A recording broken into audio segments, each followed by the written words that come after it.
করেছে, ব্যর্থ হয়েছিলাম। কিন্তু আমাদের দেশের সন্তানরা জানে না। আপনি জানেন আওয়ামী লীগ কাজটা কি করেছে? আপনি বিশ্বাস করবেন, যারা আওয়ামী লীগ করেন তারাও জানেন আওয়ামী লীগ কাজটা কি করেছে। এমনকি আওয়ামী লীগ নজর রাখতে কে ফজরের সময় নামাজ পড়তে যায়, এই গোয়েন্দা রিপোর্ট, কে ফজরের সময় নামাজ পড়তে যায় তাকে ঘরে থেকে জঙ্গি বানায় দাও। আল্লাহর কসম করে বলতেছি মুসলমানের সন্তান, আল্লাহর কসম করে বলতেছি মুসলমানের সন্তান, মুসলমানের সন্তান, আল্লাহর কসম করে বলতেছি। তুমি জানো আওয়ামী লীগ কি করছে?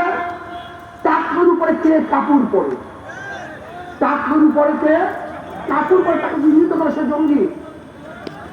শুধু কি তাই, ইউনিভার্সিটির মধ্যে শুদ্ধ করে সালাম দেয়, আসসালামু আলাইকুম, এই শুদ্ধ ভাবে কে সালাম দেয় তাকে নজরদারি করো, সেও জঙ্গি।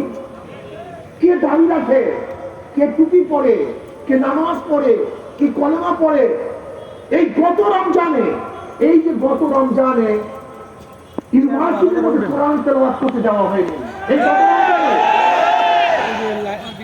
আপনি কি জানেন এই গত রমজানে ইউনিভার্সিটির মধ্যে